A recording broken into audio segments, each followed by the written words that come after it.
मैं भी गीत सुना सकता हूँ शबनम के अभिनंदन के, मैं भी गीत सुना। बहुत प्यारे गीत आपने सुने, तो शाह जी से भी सुने, अभी विष्णु भाई से सुने, बहुत बहुत मन से सुने आपने।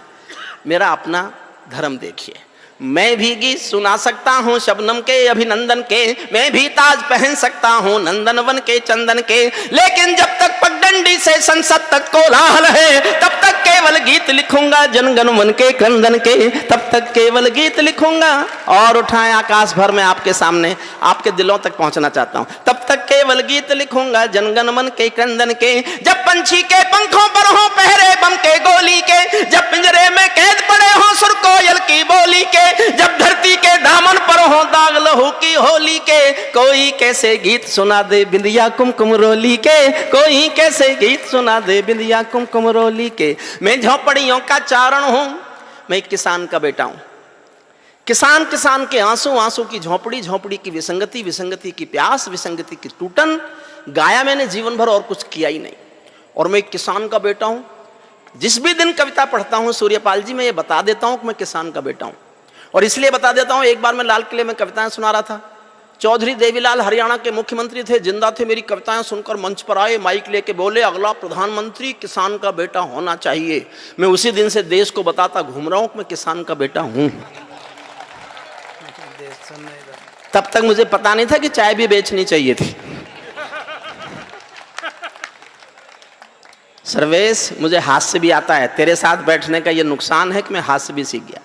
ये बेटे जो दुकान चला रहे हैं, थोड़ी देर मेरी चलने दीजिए, बैठ जाएं बेटा, बैठ जाइए। छोटा बच्चा अगर रात के 1 बजे अपनी रोजी रोटी कमा रहा है, तो इससे देश के बारे में खुश होने की आवश्यकता नहीं है। मैं झोपड़ियों का चारण हूँ, आंसू गाने आया हूँ, घायल भारत माता की तस्वीर दिखाने, एक एक चित्र देखना, घायल भारत माता की तस्वीर दिखाने लाया हूँ।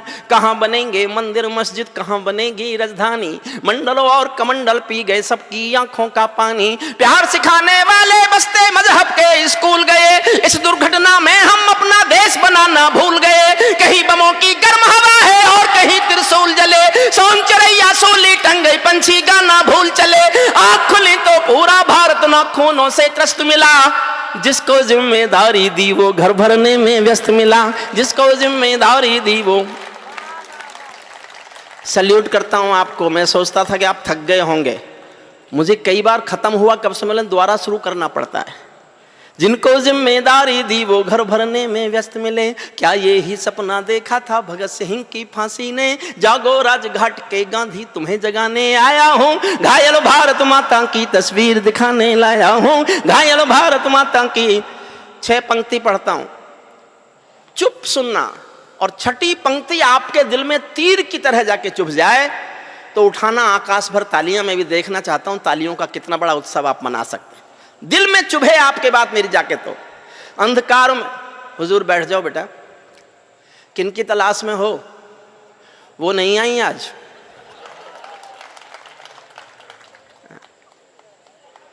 देखो बीच में मत उठो, मैंने जिन सरकारों पे लिखा है वो बैठ गई, समझ लीजिए आप।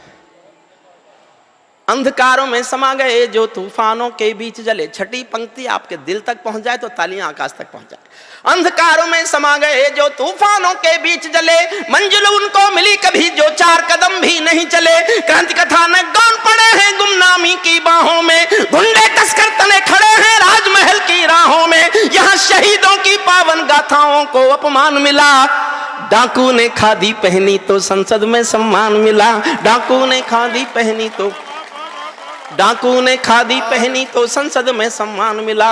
राजनीति में लौह पुरुष जैसा सरदार नहीं मिलता, लाल बहादुर जी जैसा कोई किरदार नहीं मिलता।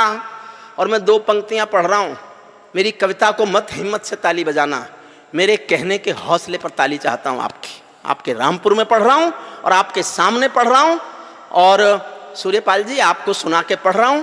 आप समझ जाए मैं कहाँ बोल रहा हूं तो पूरे सदन का समर्थन मांगता हूं। राजनीति में लौह पुरुष जैसा सरदार नहीं मिलता, लाल बहादुर जी जैसा कोई किरदार नहीं मिलता। अरे गहरे नत्थू खैरे तंत्री बनकर बैठे थे, अरे गहरे नत्थू खैरे तंत्री बनकर बैठे थे, जिनको जेलों में होना था मंत्री बनकर बैठे थे, जिनको जेलों।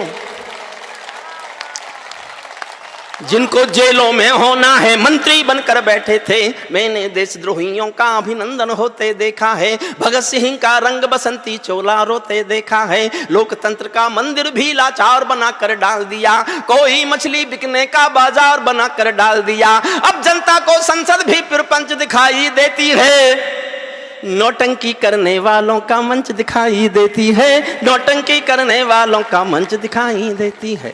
गांधी जी के सपनों का ये कैसा देश बना डाला, चाकू चोरी चीर हरण वाला परिवेश बना डाला।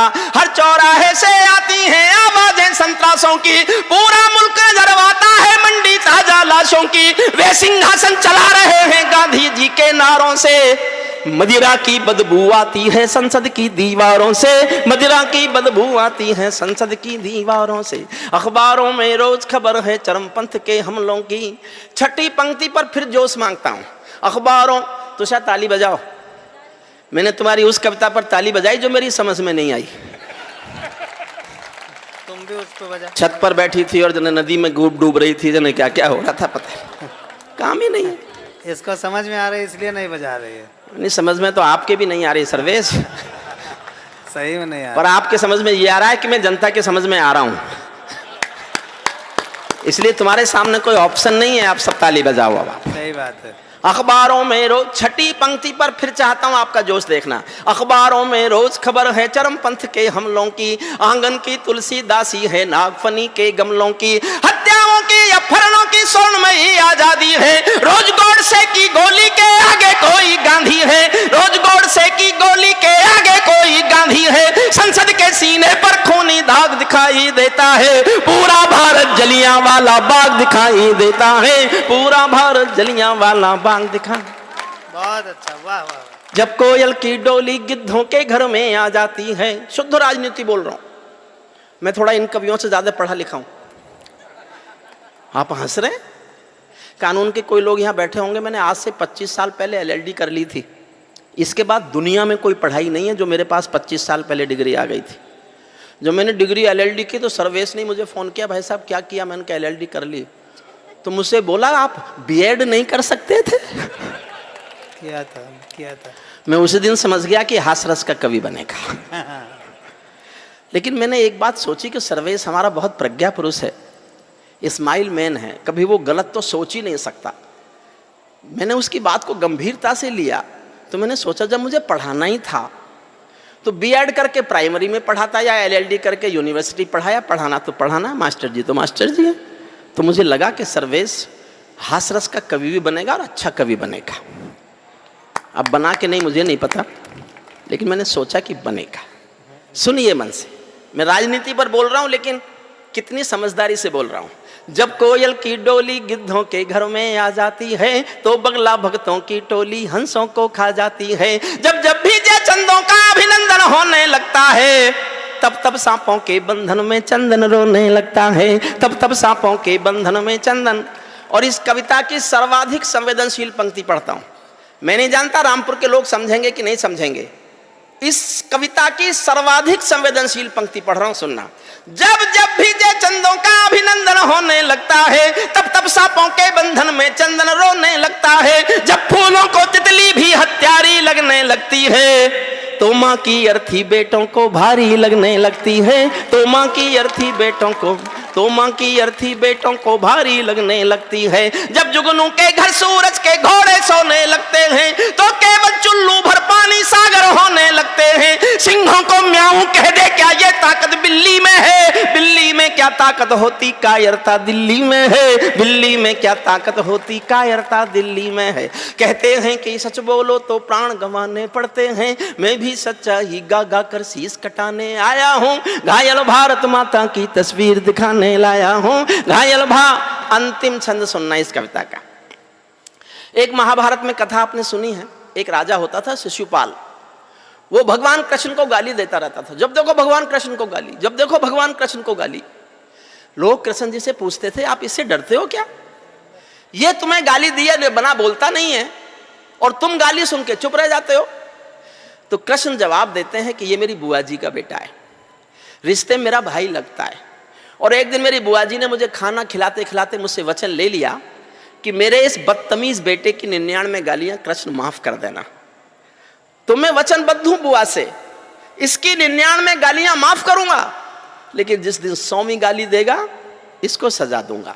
और आप जानते हो महाभारत में लिखा, जिस दिन शिशुपाल ने 100वीं गाली दी, भरे दरबार में सुदर्शन चक्र से उसकी गर्दन काट दी गई।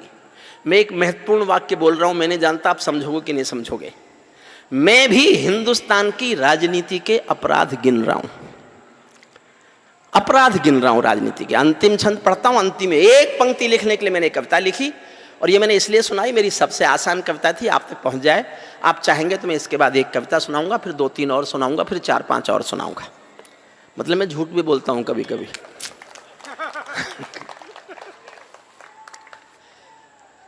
कोई कलाकारों के सर पर, अंतिम छंद सुनना मन से, सूर्यपाल जी आपको समर्पित करता हूं। कोई कलाकारों के सर पर तलवारें लटकाता है, कोई कलाकारों के सर पर तलवारें लटकाता है, कोई वंदे मातरम के गाने पर नाक चढ़ाता है, कोई हिमालय ताजमहल का सौदा करने लगता है, कोई गंगा यमुना अपने घर में भरने लगता है, कोई तिरंगे झंडे को फाड़े फूंके आजादी है, कोई गांधी को भी गाली देने का अपराधी है, कोई चाकू घोंप रहा है संविधान के सीने में, कोई चुगली भेज रहा है मक्का और मदीने में, कोई ढांचे का गिरना यूएनओ में ले जाता है, कोई भारत मां को डायन की गाली दे जाता है, लेकिन 100 गाली होते ही शिशुपाल कट जाते हैं। तुम भी गाली गिनते रहना, जोड़ सिखाने आया हूं, घायल भारत माता की तस्वीर दिखाने लाया हूं, घायल भारत माता। बहुत अच्छा, वाह। आप सुनाऊं साहब कविता? सुनाऊं ना? देखिए ये तो मैंने अभी कविता सुने, अभी तो मैंने आपको कविता सुनने के लिए तैयार किया है। मैं एक कविता सुनाता हूं, अपनी सबसे नई कविता। 2 लाइन तय करेंगे कि इस कविता को आप सुनना चाहते हैं, इस तेवर को सुनना चाहते हैं, या मैं और कोई कविता सुना दूं। मेरे पास ऐसी बहुत कविताएं जिन पर बहुत ताली बजा सकते हैं, लेकिन मैं अपने सबसे गुस्से वाली कविता जो मैंने इन दिनों लिखी है वो पढ़ना चाहता हूं, जो कश्मीर में रोज होता है। हमारे सैनिकों पर हमारे शंभू ने भी चर्चा की। आतंकवादियों की या जिहादियों की इतनी हिम्मत कि हमारे सैनिक पर कोई लात उठा ले, हमारे सैनिक पर कोई हाथ उठा दे। तब मैं पहली 2 पंक्तियां तय करेंगी कि आप इस तेवर को सुनना चाहते हैं कि नहीं। अगर आधी भी सदन की तालियां बजी तो मैं आधी कविता ही सुनाऊंगा। एक व्यक्ति का स्वर उठेगा ताली का तो मैं पूरी कविता पढ़ूंगा। 2 लाइन तय करेंगे। मैंने गुस्से में इसलिए लिखी कि साहब क्या नहीं बुक करें, आप कब तक सुने, कब तक देखें, कब तक पढ़ें। अखबार की सबसे पहली खबर, इतने मरे, इतने बेटे तिरंगे में लिपट के आए, आज इतने बेटे आए, आज वहां मुठभेड़, आज यहाँ मुठभेड़, आज यहाँ सेना पर हमला। तब मेरी कविता सुनिए। ये पाकिस्तानी गालों पर दिल्ली के चाटे होते, गर हमने 2 के बदले में 20 शीश काटे होते। यही सुनना चाहते हैं साहब? तो एक बार जोर से तालियां उठाइएगा। हमारे सैनिकों का सर काटा गया और हम बातचीत करते रहे उस सरकार से। मैंने सर्वेश से पूछा, मेरा छोटा भाई आंसी में हम कुछ भी कहते रहे, लेकिन मैं उसे कई बार प्रज्ञा पुरुष मानता हूं। मैंने सर्वेश से कहा, भाई सर्वेश एक बात समझ में नहीं है, हमारे सैनिक का सर काट के पाकिस्तान ले गया, उसने किया क्या होगा? बड़ा जवाब दिया सर्वेश ने कहा, भाई साहब उसकी फौज कायर है, और बांग्लादेश के समय 93,000 लोगों ने हथियार डाले थे, इससे बड़ा सबूत कायरता का दुनिया में कोई हो नहीं सकता। उसकी फौज आज भी कायर है। वो अपनी कायर फौज को दिखाना चाहता होगा कि बहादुर हिंदुस्तानी फौजी बेटे का सर होता कैसा है, जो कट तो सकता है, कभी झुक नहीं सकता। 10 सेकंड और मांगता हूं बस। हे आर्यपुत्र, बैठ जाओ, अब उठना मत। देखो मैं 10 साल बाद आया हूं तो मैं कैसे सुना जाता हूं, आप भूल गए इस बात को। एक बात समझ लो, मैं वो कलम नहीं हूं जो बिक जाती हो दरबारों में।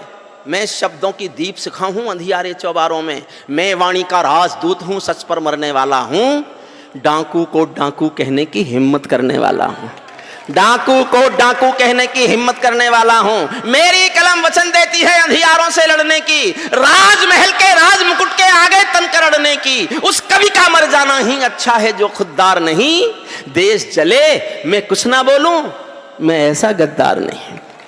देश जले 10 सेकंड की बात और कहना चाहता हूं, फिर बीच में बोलूंगा नहीं।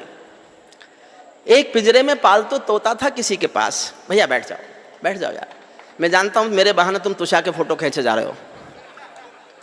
चलता है इस देश में, यही चलता है। और कवित्री बुलाई भी इसीलिए जाती है कि उसके फोटो तो खींचेंगे हमसे अच्छे आ जाए। पिंजरे में पालतू तोता था किसी के पास। एक दिन मालिक ने तोते से कहा, मैं पड़ोसी गांव जा रहा हूं, तेरा शाम तक का खाना मैंने रख दिया है, खा लेना।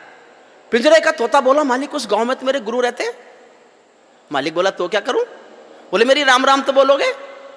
मालिक ने कहा, मिलेगा तो बोल दूंगा।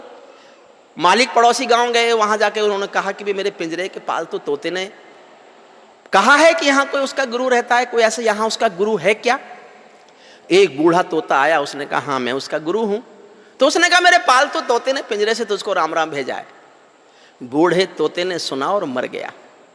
मालिक लौट के आया, तोते ने पूछा, मेरे गुरु मिले? मालिक बोला, काय का तेरा गुरु, मैंने तेरी राम राम दी, वो तो सुनते ही मर गया। इतना सुनते ही पिंजरे का तोता भी मर गया। सब समझ जाओ तो बताना।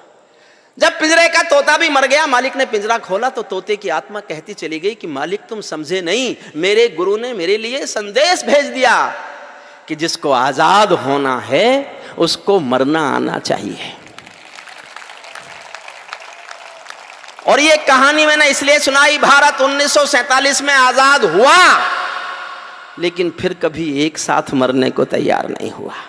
इसलिए खंडों में मरता है, कभी पठानकोट में मरता है, कभी बंबई में मरता है, कभी संसद में मरता है, कभी उरी में मरता है, और कश्मीर में रोज मरता है। तब ये कविता सुन लीजिएगा आप। ये मेरा गुस्सा है, मेरा क्रोध है, और एक कवि के, कलमकार का देश के प्रति अगाध प्यार है। ये पाकिस्तानी गालों पर दिल्ली के चांटे होते, पहले ही 2 के बदले में 20 शीश काटे होते, बार बार दुनिया के आगे हम ना शर्मिंदा होते, और हमारे सारे सैनिक सीमा पर जिंदा होते। ये कैसा परिवर्तन है खुददारी के आचरणों में, ये कैसा परिवर्तन है खुददारी के आचरणों में। सेना का सम्मान पड़ा है चरमपंथ के चरणों में, किसका खून नहीं खोलेगा सुन पढ़कर अखबारों में। सिंहों की गर्दन कटवा दी चूहों के दरबारों में, सिंहों की गर्दन कटवा दी चूहों के दरबारों में। बार बार की गद्दारी को भारत क्यों सह जाता है? अगली पंक्ति अच्छी लगे तो सबके हाथ उठें। बार बार की गद्दारी को भारत क्यों सह जाता है? ज्यादा संयम भी दुनिया में कायरता कहलाता है। ज्यादा संयम भी दुनिया में कायरता कहलाता है। हमने 68 साल खो दिए श्वेत कपोत उड़ाने में, खूनी पंजों के गिद्धों को गायत्री समझाने में। भैंस के आगे बीन बजाना बहुत हो चुका, बंद करो। खुद को बिच्छू से कटवाना बहुत हो चुका, बंद करो। नागफनी पर बेला चंपा कभी नहीं खिलने वाले, पत्थर की आंखों में आंसू कभी नहीं मिलने वाले। पत्थर की आंखों में और जोश देना साहब, बंदूकों की गोली का उत्तर सद्भाव नहीं होता, हत्यारों के लिए हिंसा का प्रस्ताव नहीं होता, कोई विषधर कभी शांति के बीज नहीं बो सकता है, और भेड़िया शाकाहारी कभी नहीं हो सकता है, और भेड़िया शाकाहारी कभी नहीं हो सकता है। पीपल छाया मांग रहा था यूं की करके पेड़ों से। हमारे मोदी जी चले गए चाय पीने बिना बुलाए नवाज शरीफ के घर। मैंने पूछवाया, साहब क्या जरूरी थी आपका जाना? बोले शांति की तलाश में गया था। मैंने कहा मिल गई? जब 125 करोड़ का नेता किसी अविश्वसनीय व्यक्ति के घर बिना बुलाए चला जाए तो कवि क्या लिखेगा?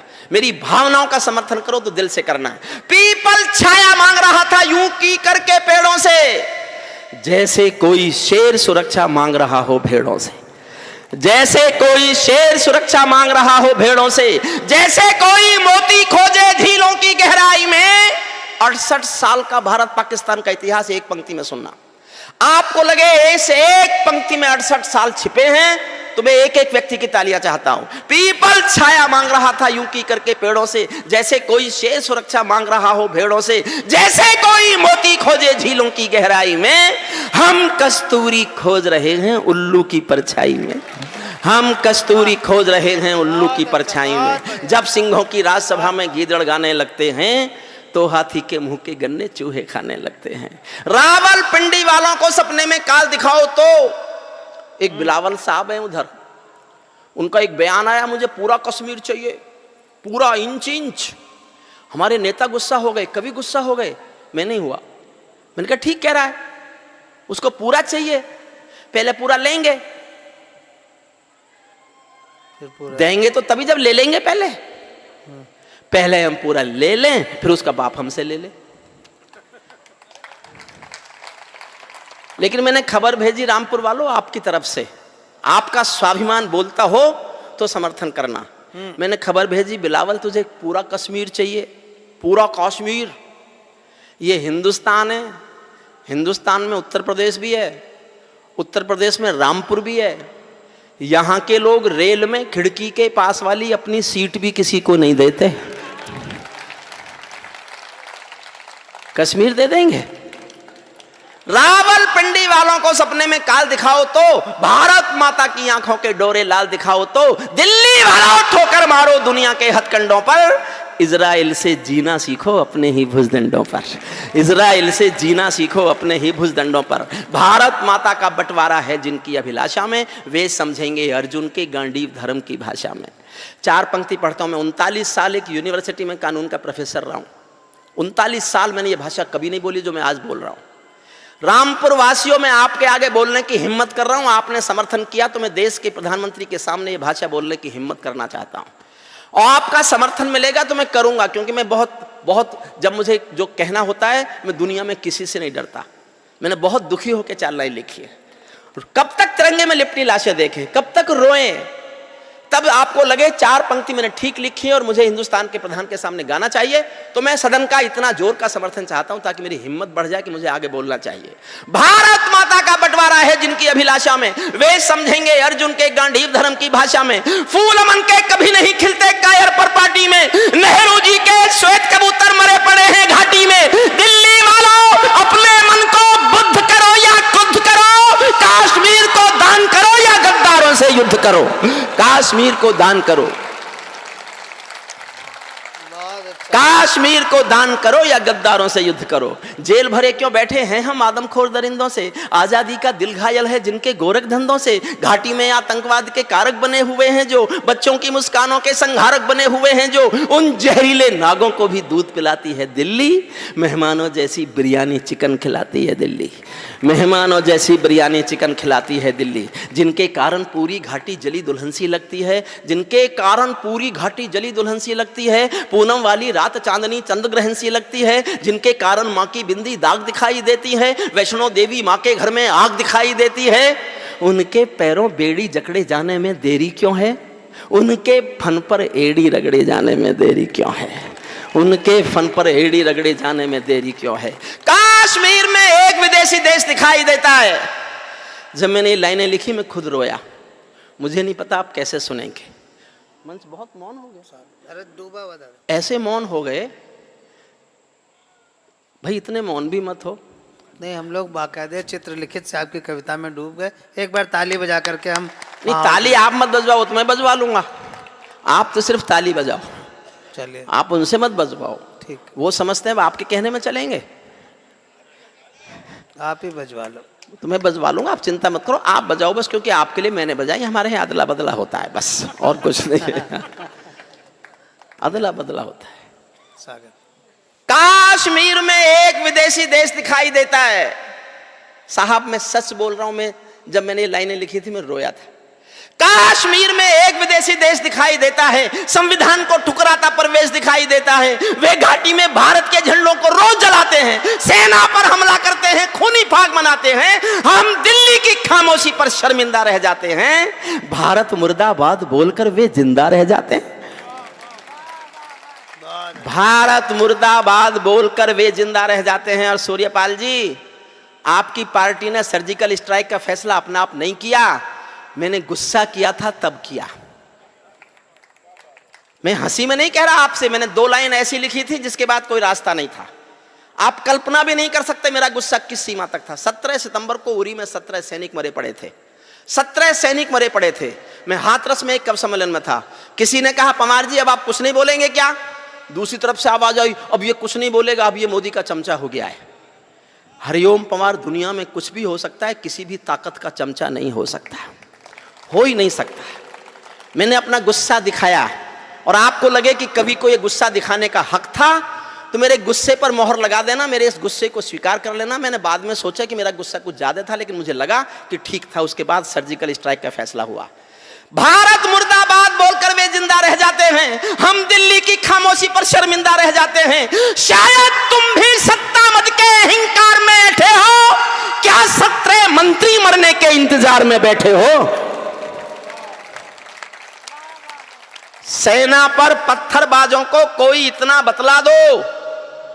और इस साल की सर्वेश मेरी सबसे अच्छी पंक्ति है, पूरे साल की सबसे अच्छी पंक्ति पढ़ रहा हूं, समझ जाओ तो बताना। स्वागत। सेना पर पत्थरबाजों को कोई इतना बतला दो, ये गांधी के गाल नहीं है, उनको इतना समझा दो। ये गांधी के गाल नहीं है, उनको इतना समझा दो। दिल्ली वालों, सेना को भी कुछ निर्णय ले लेने दो। एक बार पत्थर का उत्तर गोली से दे लेने दो। एक बार पत्थर का उत्तर। जब चौराहों पर हत्यारे महिमा मंडित होते हों, एक छंद पढ़ता हूं और देखना चाहता हूं मेरे पढ़ने में जोश ज्यादा है कि आपके सुनने में जोश ज्यादा है। आपका जोश ज्यादा मुझे दिखा तो मैं आपको सल्यूट करूंगा, अपनी हार मान लूंगा, आपको जीता घोषित करूंगा और मैं चाहूंगा कि आप जीतें। एक छंद सुनिए, मैं चाहता हूं मुझसे पढ़ने से ज्यादा जोश आपके सुनने में दिखाई दे। जब चौराहों पर हत्यारे महिमा मंडित होते हों, भारत मां की मर्यादा के मंजर खंडित होते हों, जब कृष्ण भारत के नारे हों गुलमर्गा की गलियों में, शिमला समझौता जलता हो बंदूकों की नलियों में, तो केवल आवश्यकता है हिम्मत की, खुददारी की। दिल्ली केवल 2 दिन की मोहलत दे दे तैयारी की। सेना को आदेश थमा दो, घाटी गैर नहीं होगी। जहां तिरंगा नहीं मिलेगा उनकी खैर नहीं होगी। जहां तिरंगा नहीं मिलेगा, जहां तिरंगा नहीं मिलेगा उनकी खैर नहीं होगी। बर्मा बांग्लादेश तलक सीमा पर ऐंठे रहते थे और हमारे नेता चूड़ी पहने बैठे रहते थे। दिल्ली डरी डरी रहती थी पाक चीन की बॉर्डर पर, सेना बांधे हाथ खड़ी रहती थी किसके ऑर्डर पर? दुनिया को एहसास कराओ हम निर्णय ले सकते हैं, हम भी ईंटों का उत्तर अब पत्थर से दे सकते हैं। अब तो वक्त बदलना सीखो डरते डरते जीने का। दुनिया को एहसास कराओ 56 इंची सीने का। दुनिया को एहसास कराओ, दुनिया को एहसास कराओ 56 इंची सीने का। सैनिक अपने प्राण गंवाकर देश बड़ा कर जाता है। सैनिक अपने प्राण गंवाकर देश बड़ा कर जाता है। बलिदानों की बुनियादों पर राष्ट्र खड़ा कर जाता है। जिनको मां के बलिदानी बेटों से प्यार नहीं होगा, उन्हें तिरंगे को लहराने का अधिकार नहीं होगा। उन्हें तिरंगे को लहराने का अधिकार नहीं होगा। सिंहासन के माने होते हैं सिंहों का आसन हो, कायरता से दूर अटल संकल्पों का अनुशासन हो। राजमहल के आचरणों की गंध हवा में जाती है, राजा कायर हो तो बिल्ली सिंहों को धमकाती है। अंतिम पंक्ति पढ़ता हूं इस कविता की। राजमहल के आचरणों की गंध हवा में जाती है, राजा कायर हो तो बिल्ली सिंहों को धमकाती है। भारत एक अखंड राष्ट्र है, सवा अरब की ताकत है। कोई हम पर आंख उठा ले किसकी भला हिमाकत है। धरती अंबर और समंदर को ये भाषा समझा दो, दुनिया के हर पंच सिकंदर को ये भाषा समझा दो। अब खंडित भारत मां की तस्वीर नहीं होने वाली, कश्मीर किसी के अब्बा की जागीर नहीं होने वाली। कश्मीर किसी के क्या करें, शुरू कर और सुनना है, खत्म कर और सुनेंगे? कितने लोग और सुनेंगे? ताली बजा के बताइए। देखिए जी, मेरा तो 4 कविता के बाद गला खुलता है, अभी तो खुला नहीं। पानी दे देगा शंभू? शंभू शंभू ने बस, सब कुछ ठीक है, इसका तो नाम ही गलत है। देखिए जाइए नहीं सर, सर सीट बदल रहे हैं। मैं एक मोदी जी पर कविता सुनाऊं।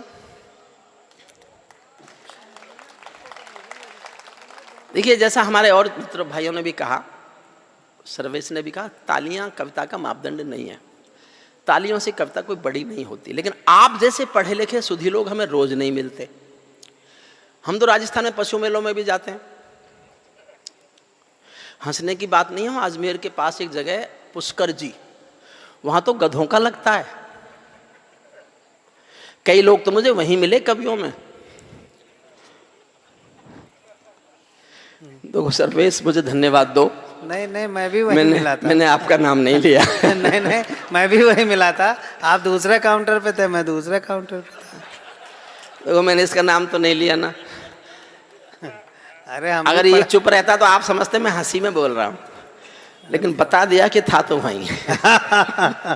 कोई नहीं, एक कविता आनंद, सुनिए। आनंद। देखिए साहब, मेरी मान्यता ये है, कविताएं कभी भी किसी भी युग में सरकारों का समर्थन नहीं हुई, और कविताएं सरकारों का समर्थन नहीं होती। जब जब कविताएं सरकारों का समर्थन करती हैं, या तो कविताएं मर जाती हैं या सरकार गिर जाती है। मैंने जीवन में कभी किसी सरकार के समर्थन में कविता नहीं लिखी। एक कविता लिखी थी बस, जब अटल बिहारी वाजपेयी जी ने परमाणु विस्फोट किए थे, तब मैं अपने को रोक नहीं पाया और मैंने उनके समर्थन में कविता लिख दी। मैं लिखते ही समझ गया था, या तो कविता मरेगी या सरकार गिरेगी। कविता चली, सरकार गिरी। अच्छा, अब मेरा संकट ये था, मुझे ये कहने में कोई संकोच नहीं है, पिछली सरकार को हटाने के लिए बाबा रामदेव जिस आंदोलन का हिस्सा थे, मैं उसका हिस्सा था। मैंने बाबा रामदेव के साथ आंदोलन में हिस्सा लिया और मुझे कोई शर्म संकोच नहीं है कि उस आंदोलन का हिस्सा था जो सरकार को हटाना चाहती थी। अच्छा, जिनको हटाना चाहते थे वो हट गए, जिनको लाना चाहते थे वो आ गए। अब क्या करें? रहना तो हमें भी कब सम्मेलन में, और कोई काम तो हमसे आता नहीं है। तो मैंने एक ऐसी कविता लिखी, मोदी जी पर ही लिखी। एक शब्द मोदी जी के खिलाफ नहीं है और एक भी शब्द मोदी जी के पक्ष में नहीं है। पक्ष में नहीं है एक भी शब्द। और कविता में हरिओम पवार जिंदा है। मैंने तलवार की धार पर खड़े होकर लिखी, इधर जाता तो कट जाता, इधर जाता तो बट जाता। तब मैं आपको कविता सुनाता हूँ। 20 साल मैंने उनके साथ बिताए, 20 साल उनकी को कविताएं सुनाई, उनके साथ चाय पिए, तब मेरी कविता सुनिए। आपको लगे कि ईमानदार कविता है तो आशीर्वाद दे के भेजिएगा। मंच के जिन कवियों को कष्ट हो रहा है देर तक पढ़ने का, होता ही है अक्सर, मुझे उनको सुनने में भी बहुत कष्ट हो रहा था। बदला तो लूं, बदला ही होता है हमारे यहाँ, और क्या था। राजनीति में बदले के सिवा क्या है? ले लीजिए, ले लीजिए, नहीं ले लीजिए, बदला ले लीजिए। सर्वेश जी, नहीं नहीं दादा भाई एक ट्रेन है इसकी, शंभू तेरी ट्रेन है ना, शंभू की ट्रेन है, मैं शंभू जा सकता है, या दिन को जाना चाहे वो भी जा सकता है। मैं तो कई बार अकेला ही रह जाता हूँ। मैं तो कई बार जनता होती है, बस मैं मंच पर अकेला ही रह जाता हूँ, क्योंकि सबकी, किसी की फ्लाइट होती है, किसी की ट्रेन होती है। डिले हो गए? डिले आज आएगी नहीं। स्वागत। मैं ताजों के लिए समर्पण वंदन गीत नहीं गा, मन से सुनना, मैं शुद्ध कविता सुना रहा हूं। मैं ताजों के लिए समर्पण वंदन गीत नहीं गाता, दरबारों के लिए कभी अभिनंदन गीत नहीं गाता। गौन भले हो जाऊं लेकिन मौन नहीं हो सकता मैं। चौथी पंक्ति आप समझ गए तो मेरी पूरी कविता समझ जाएंगे। फिर से पढ़ता हूं। मैं ताजों के लिए समर्पण वंदन गीत नहीं गाता, दरबारों के लिए कभी अभिनंदन गीत नहीं गाता। गौन भले हो जाऊं लेकिन मौन नहीं हो सकता मैं। पुत्र मोह में शस्त्र त्याग कर द्रोण नहीं हो सकता मैं। ऐसे मत लगे आप सो रहे। देखिए, इस समय आप यहां इसलिए बैठे कि इस समय आप कहां जाएं। मैं सब जानता हूं, मुझे सुनने के लिए नहीं बैठे। घर के दरवाजे अभी नहीं खुलने वाले आपके। ताली बजाते रहिए तो मुझे लगेगा आप मुझे सुन रहे हैं। भले कई बातें समझ में नहीं भी आती हैं, लेकिन इसलिए बजाइए, पड़ोसी तो समझेगा कि आप समझ गए। हुजूर आप किसकी तलाश में? वही है, मैं बता चुका हूं ना, नहीं आई। और अब के उठे तो मणिपुर में मंत्री बनवा दूंगा ले जाके, मेरी चलती है उधर। मैं ताजों के लिए समर्पण वंदन गीत नहीं गाता, दरबारों के लिए कभी अभिनंदन गीत नहीं गाता। गौन भले हो जाऊं लेकिन मौन नहीं हो सकता मैं। पुत्र मोह में शस्त्र त्याग कर द्रोण नहीं हो सकता मैं गाथा वाचन करता हूं सिंहासन परिवर्तन की। अच्छे दिन आने वाले हैं नारों के आकर्षण की। कभी किसी भी प्रलोभन में मेरी कलम नहीं बिकती, और किसी भी डर के आगे दिन को रात नहीं लिखती। मैं शब्दों की कांति ज्वाल हूं, वर्तमान को गाऊंगा। जिस दिन मेरी आग बुझेगी मैं उस दिन मर जाऊंगा। जिस दिन मेरी आग बुझेगी मैं, जिस दिन मेरी आग बुझेगी मैं उस दिन मर जाऊंगा। सत्ता का आकर्षण मेरी भूख नहीं। ये मैं कोई गर्वोक्ति नहीं कर रहा, ये बताना कोई गर्व की बात नहीं है, लेकिन सत्य बता रहा हूं आपको कि जहां सूर्यपाल जी आपकी पार्टी के 282 बैठे हैं, मैं चाहता तो मैं भी वहां बैठ सकता था। टिकट मांगने वाले हजारों थे। यहां के आपके राजनीति के बुजुर्ग लोग जानते होंगे, मांगने वाले हजारों थे, मिले हुए टिकट को लौटाने वाला सिर्फ मैं था हिंदुस्तान में, सिर्फ मैं।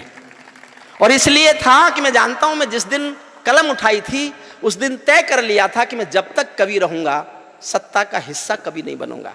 कवि कुछ भी हो सकता है, किसी सत्ता का हिस्सा बनकर ईमानदार नहीं रह सकता, रह ही नहीं सकता।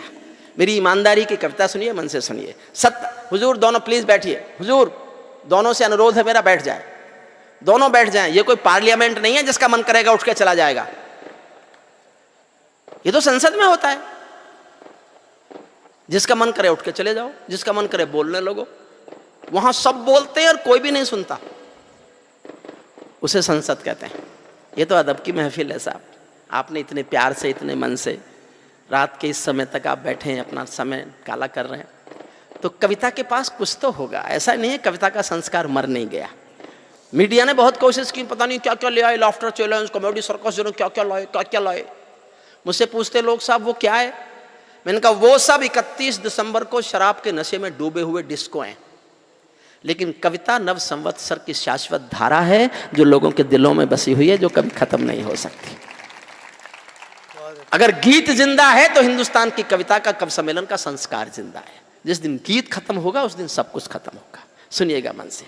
सत्ता का आकर्षण मेरी भूख नहीं, शाल दुशाला चंदन मेरी भूख नहीं, सरकारी अभिनंदन नहीं चुने मैंने, राजनीति के बंधन नहीं चुने मैंने, पद्म पुरस्कारों की चाह नहीं करता, दरबारों की मैं परवाह नहीं करता, कलम सिपाही बनकर जिंदा रहता हूँ, भूखे बच्चों से शर्मिंदा रहता हूँ, भूखे बच्चों से शर्मिंदा रहता हूँ, पगडंडी से लाल किले तक जाता हूँ, झुग्गी झोपड़ियों के आंसू गाता हूँ। कविता का शीर्षक अपने छोटे भाई बहनों को सौंपता हूँ। आपको लगे कवि की कविता का शीर्षक उचित है, संचालक महोदय को सौंपता हूँ। वो कविता के पारखी बड़े हैं। सर्वेश जी, मैं अपनी कविता का शीर्षक आपको समर्पित करता हूँ और आपको लगे कि ठीक है तो आपकी ताली चाहता हूँ। पगडंडी से लाल किले तक जाता हूँ, झुग्गी झोपड़ियों के आंसू गाता हूँ, लेकिन दरबारों में कभी का शीश नहीं झुकने दूंगा, लेकिन दरबारों में कभी का शीश नहीं झुकने दूंगा, कविता का सिंहासन से संग्राम नहीं रुकने दूंगा, कविता का सिंहासन से संग्राम नहीं रुकने दूंगा। भारत माँ के घर में नया बसंत दिखाई, चुनावों के नतीजे आए, मैंने कविता शुरू की। भारत माँ के घर में नया बसंत दिखाई देता है, वंशवाद की परंपरा का अंत दिखाई देता है, वंशवाद की परंपरा का। मुझे सर्वेश नहीं बताया, मेरा नहीं है। अच्छा लगे तो मैं सुना रहा हूं, अच्छा नहीं लगे तो सर्वेश का बताया हुआ है। सहारनपुर में किसानों की फसलें नष्ट हो गई। आदरणीय सोनिया जी किसानों को मुआवजा बांटने आई, उन्होंने किसानों को मुआवजा बांटा। कुछ किसान आपस में पैसे इकट्ठे करके सोनिया जी के पास पहुंचे कि मैडम लो। बोले मुझे क्यों? तो किसान धीरे से बोले, मैडम फसल तो आपकी भी नष्ट हो गई। आप खुल के ताली बजा सकते हो, अब क्या डर है आपको? जब मैं आपके साथ हूं फिर क्यों डर रहे हैं आप? भारत माँ, देखिए, भारत माँ के घर में नया बसंत दिखाई देता है, वंशवाद की परंपरा का अंत दिखाई। प्रशंसा नहीं की एक शब्द में, खिलाफत नहीं की एक शब्द में, लेकिन जो सच है वो लिखा सुनना। भारत माँ के घर में नया बसंत दिखाई देता है, वंशवाद की परंपरा का अंत दिखाई देता है। लेकिन जिस दिन तुमने परंपरा का सूरज एक उगाया था, उस दिन तुमने परंपरा का सूरज एक उगाया था। जिस दिन तुमने संसद की चौखट पर शीश झुकाया था, जिस दिन तुमने संसद की चौखट पर शीश झुकाया था। बहुत बधाई देता हूं मैं परिवर्तन के नायक को। 20 साल कविताएं सुनाई हैं, साथ बैठा हूं, चाय पिए, लेकिन मैं अपना रिश्ता तय करता हूं और इस रिश्ते पर आपकी मोहर चाहता हूं। मेरे कवि होने पर मुझे गर्व है और मैं इससे बड़ा दुनिया का कोई पद नहीं चाहता। मेरे रिश्ते पर मोहर चाहता हूं, आपके सुनना। बहुत बधाई देता हूं मैं परिवर्तन के नायक को, बहुत बधाई देता हूं मैं परिवर्तन के नायक को, लेकिन कैसे मर जाने दूंगा आंसू के गायक को। आप विजय के जननायक हो, मैं पीड़ा का गायक हूं। आप राजपथ के नायक हो, मैं जनपथ का नायक हूँ। आप राजपथ के नायक हो, मैं जनपथ का नायक हूँ। निर्वाचन ने सौंपा है सम्मान तुम्हारे हाथों में, निर्वाचन ने सौंपा है सम्मान तुम्हारे हाथों में। लोकतंत्र की मां संसद का मान तुम्हारे हाथों में, संविधान के पालन का अरमान तुम्हारे हाथों में। तिलक गोखले गांधी का वरदान तुम्हारे हाथों में, अमर तिरंगे की सौंपी है शान तुम्हारे हाथों में। सौंप दिया है पूरा हिंदुस्तान तुम्हारे हाथों में, सौंप दिया है पूरा हिंदुस्तान। जनादेश में आज आपकी सबसे ऊंची थाती है, दिया तुम्हारा तेल तुम्हारा और तुम्हारी बाती है। आज आपके कर कमलों में टूटी हुई कमान नहीं और पगों के नीचे कोई गिरता हुआ मचान नहीं। आज आपके ऊपर नभ है नीचे ठोस धरातल है और आपकी सौगंधों में गंगा मैया का जल है और आपकी सौगंधों में गंगा मैया का। हंसना 2 लाइन पर। विजय किसी की नहीं विजय ये परिवर्तन के यश की थी। और अगली पंक्ति समझ जाओ तो बताना कि समझ गए। विजय किसी की नहीं विजय ये परिवर्तन के यश की थी और पराजय गांधी जी के बंदर के अपयश की थी और पराजय गांधी जी के बंदर के अपयश की थी। 10 सालों तक बैसाखी से तारे टूटे मौन रहे, घोटालों पर घोटालों के अनबम फूटे मौन रहे, हर घटना दुर्घटना पर मौनी बाबा हो जाते थे।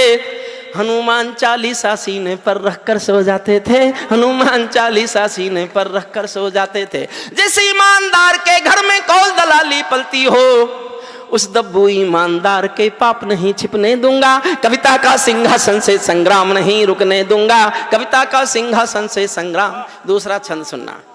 आज आपके रथ के सारे घोड़े हिम्मत वाले हैं।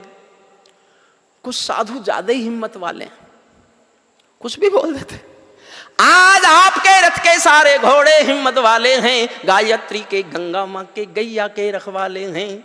और सूर्यपाल जी आपका बुलाया हुआ हूं, आपकी सरकार है उधर भी और उधर भी, और आपके खिलाफ बोल रहा हूं और जनता की ताली बजवा रहा हूं, सुनना। और आपको लगे ठीक बोल रहा हूं तो ही ताली बजाना, आपको लगे मेरी बात में दम नहीं है तो मत बजाना ताली। और खिलाफ बोल रहा हूं, सुनना। आज आपके रथ के सारे घोड़े हिम्मत वाले हैं, गायत्री के गंगा माँ के गैया के रखवाले हैं। लेकिन ये भड़कीले भाषण जो जहरीले नारे हैं, ये मोदी सिंहासन के हमदर्द नहीं हत्यारे हैं, ये मोदी सिंहासन के हमदर्द नहीं हत्यारे हैं। सिंहासन का हिस्सा बांटो तुम उसको चाहो जिसको। मैंने जीवन में केवल 2 लोगों के साथ काम किया साहब। 1975 में मैंने जयप्रकाश नारायण के आंदोलन में हिस्सा लिया। मैं जेपी के आंदोलन की कोख से पैदा हुआ कवि हूं। मैंने जेपी आंदोलन में मीसा भोगा है। मैंने जीवन में कभी भी राजनीति नहीं की। जयप्रकाश नारायण के आंदोलन की कोख से 2 चीजें पैदा हुई, जनता पार्टी और हरिओम पंवार। जनता पार्टी का मुझे पता नहीं है, हरिओम पंवार रामपुर में कविता पाठ कर रहा है। राजनीति मुझे आती नहीं, मैं राजनीति में गया नहीं। फिर मैंने एक साधु के साथ काम किया। लोग आज उनको गाली भी देते हैं, कहते हैं लाला हो गए, साबुन बेचते हैं। मैं कहना चाहता हूं अगर हिंदुस्तान के व्यापारियों ने अच्छा साबुन बनाया होता तो कोई विदेशी साबुन हिंदुस्तान में बेचने के लिए नहीं लाया होता।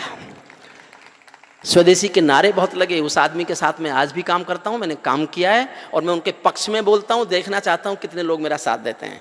सिंहासन का हिस्सा बांटो तुम उसको चाहो जिसको, भूल न जाना रामदेव के स्वाभिमान की कोशिश को। जिनके अंदर संघर्षों का एक पुरोधा बैठा है, जिसके अंदर युग परिवर्तन का एक योद्धा बैठा है, जिसने काले धन पर घर घर जाकर अलग जगाया था। बाबा ने परिवर्तन का मौसम अनुकूल बनाया था। बाबा ने कथनी करनी का भेद मिटाकर दिखा दिया। वंशवाद को राजमहल से दूर बिठाकर दिखा दिया। वंशवाद को राजमहल से दूर बिठाकर दिखा। और 2 लाइन पढ़ता हूं। मेरे छोटे भाई कहते हैं हिंदुस्तान में कवि सम्मेलनों में तालियों के पहाड़ बनाने की परंपरा जिन कवियों ने शुरू की उनमें एक मैं भी हूँ। बूढ़ा मैं अभी भी नहीं हुआ। 2 लाइन पढ़ता हूँ। और रामपुर में ये एहसास आज फिर जीना चाहता हूँ कि मैं आज भी तालियों का पहाड़ खड़ा कर सकता हूँ।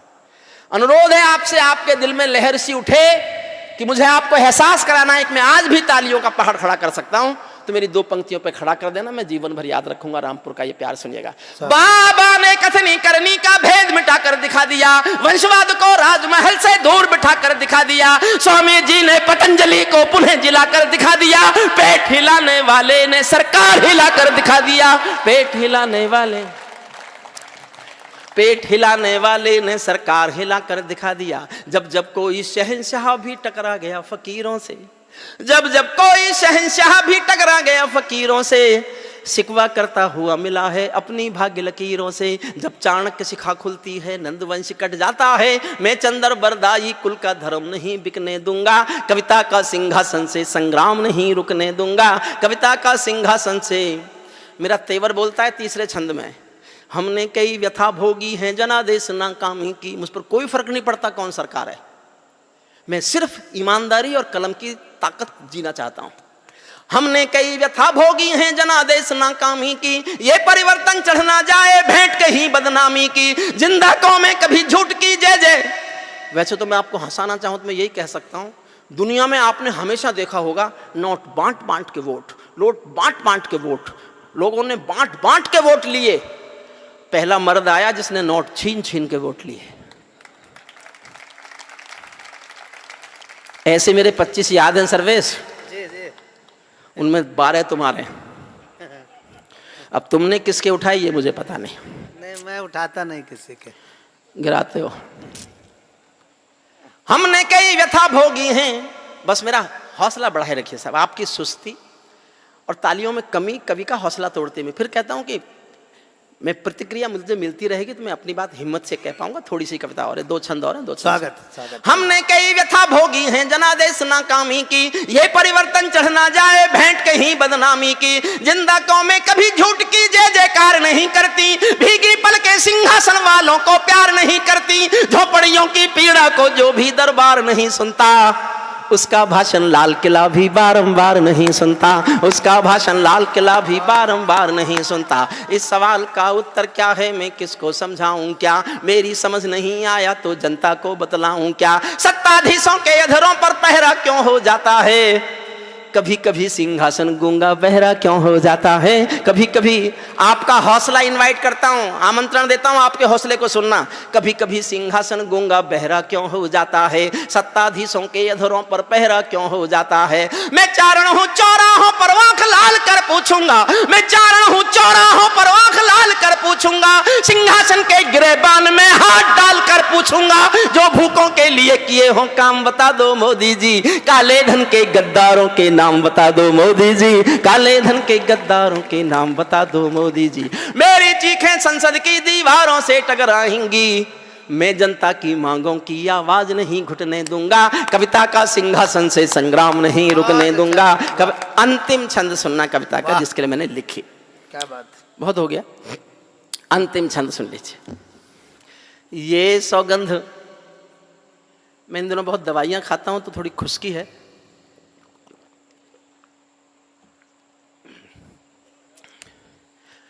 ये सौगंध तुम्हारी है मैं देश नहीं बिकने दूंगा, यही नारा था ना साहब उनका।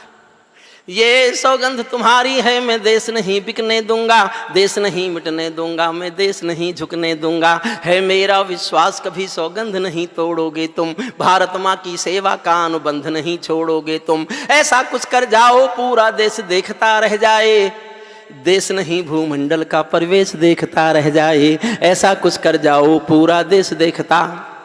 क्या कर जाओ साहब, 12 लाइन सुनना। मैंने पक्षपात किया है तो केवल एक आखिरी लाइन में। इस देश में थोड़ा बहुत तो पक्षपात हर कोई कर ही जाता है, किसी से जान पहचान हो तो। मेरा आखिरी एक पंक्ति में पक्षपात है, उसको आपको स्वीकारना ही पड़ेगा।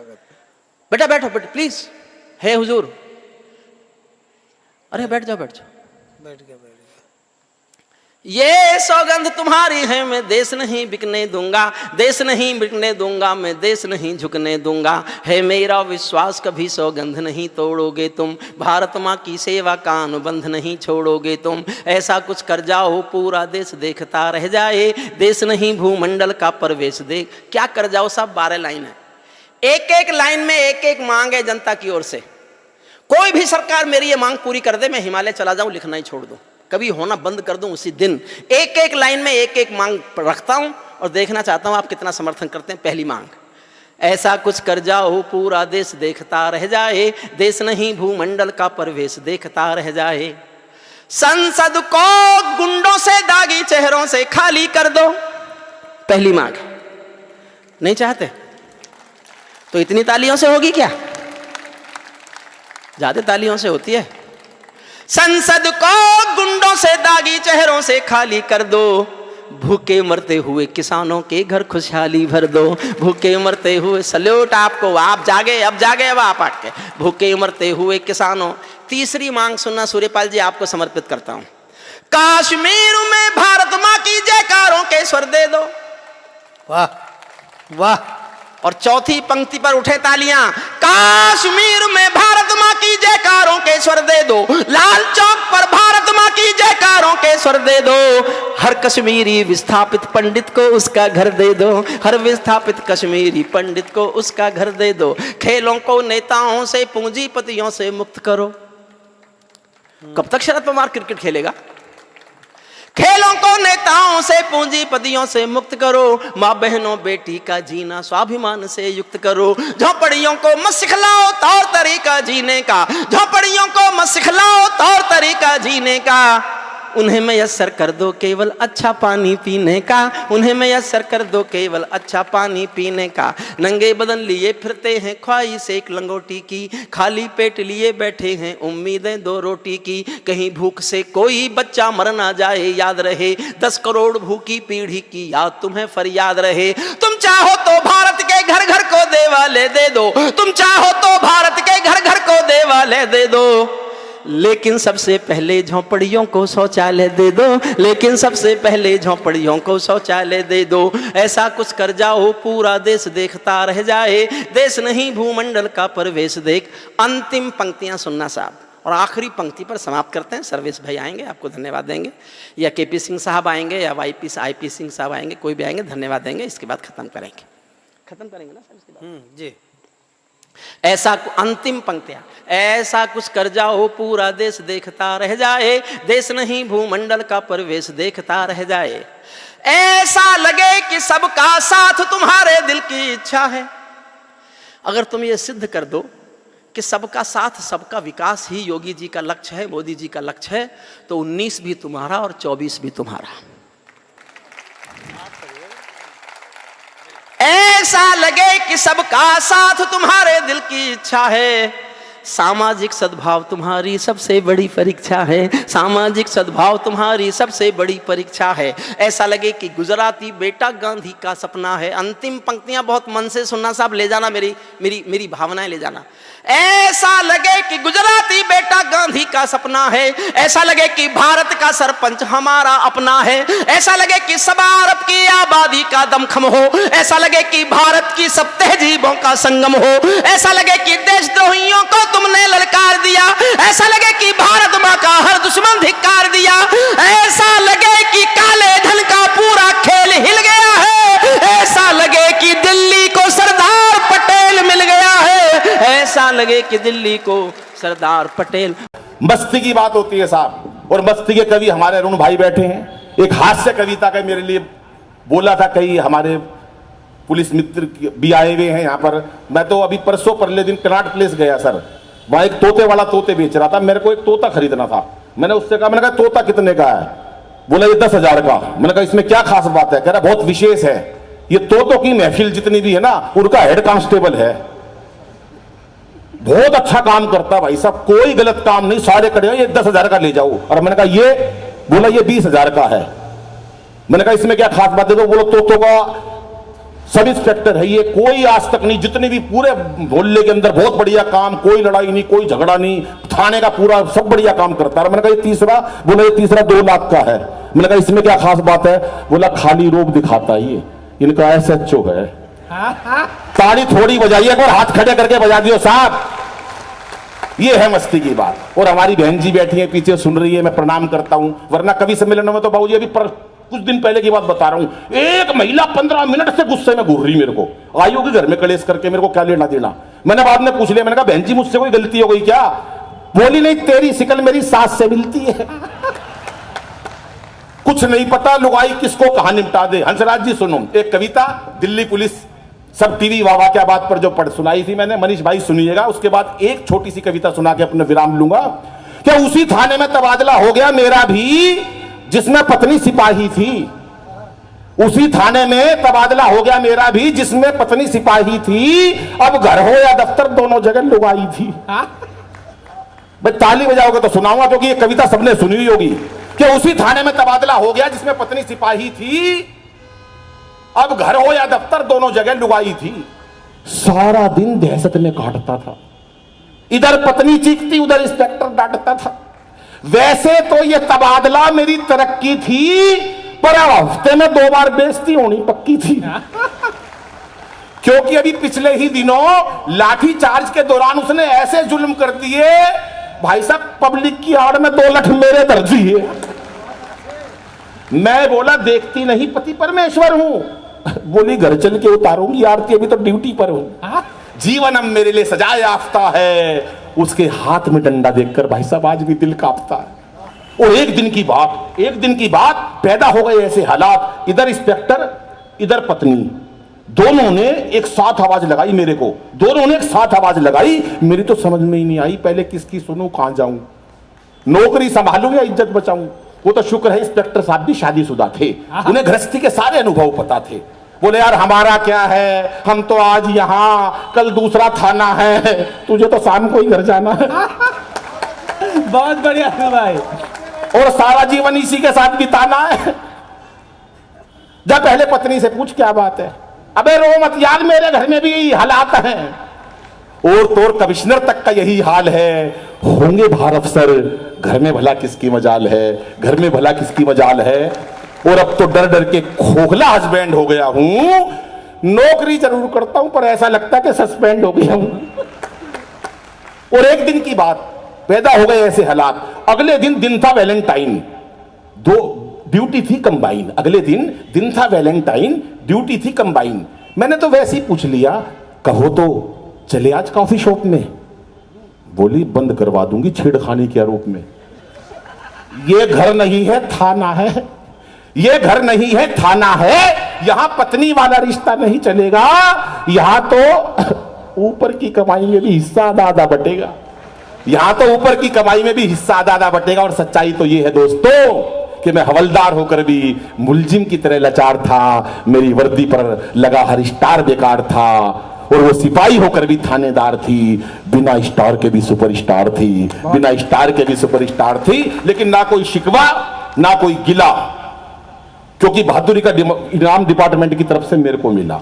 इस बात को लेकर मिला कि जो व्यक्ति 24 घंटे पत्नी के साथ रह सकता है, उससे बहादुर भला देश में और कौन हो सकता है। तालियां एक बार बजाएं। एक अंतिम कविता पढ़कर अपना स्थान लेता हूं। अंतिम